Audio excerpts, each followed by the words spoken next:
네, 진보당 부대변인 김도연입니다. 오전 브리핑 시작하겠습니다. 총 2건입니다. 양극화 해소하겠다는 윤석열 대통령, 대책은 있습니까?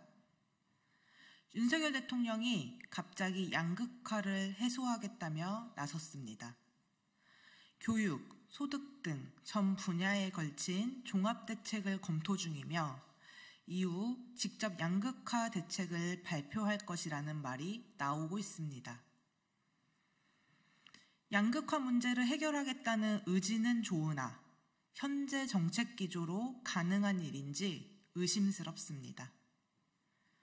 법인세율 인하, 증권거래세, 종합부동산세 등 거의 모든 세목에서 감세 조치를 하면서 올해만 해도 약 30조의 수입이 줄고 내년 적자는 80조가 넘을 것으로 예상됩니다. 부족한 세수를 메우기 위해 공자기금을 끌어다 쓴 돈이 벌써 223조 3천억입니다. 정작 걷어야 할 세금을 걷지 않은 채 밑돌 빼서 윗돌을 고이는 격입니다. 본인의 지지율이 10%대밖에 안 된다고 실현시키지도 못할 이야기를 남발해서는 안 됩니다.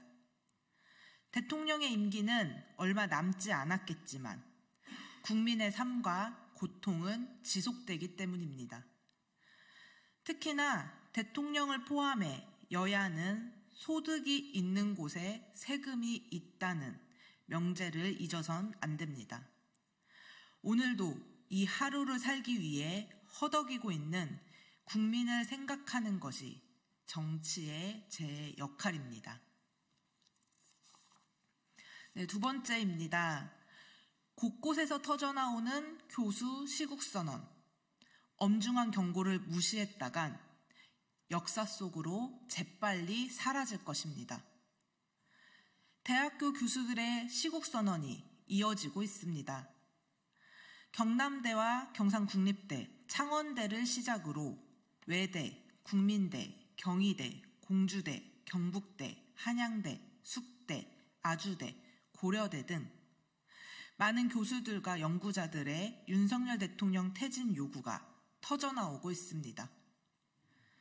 교수들의 시국선언에 자제하겠습니다. 교수들의 시국선언에 대해 지지율이 낮아지니 의뢰하는 행동이라 생각하며 가볍게 여겼다간 큰 코 다칠 것입니다.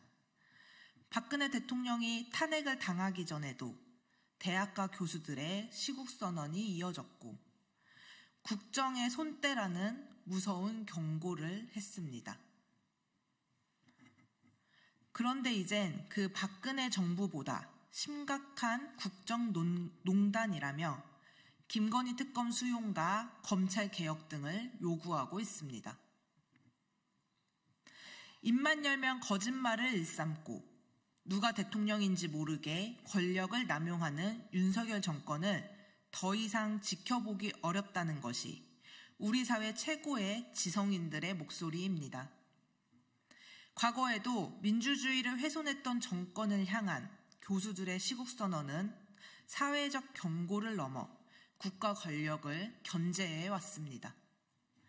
그 역사적인 흐름을 읽지 못하고 무시한다면 윤석열 대통령 또한 임기를 마치지 못하고 역사 속으로 사라질 것입니다. 이상입니다.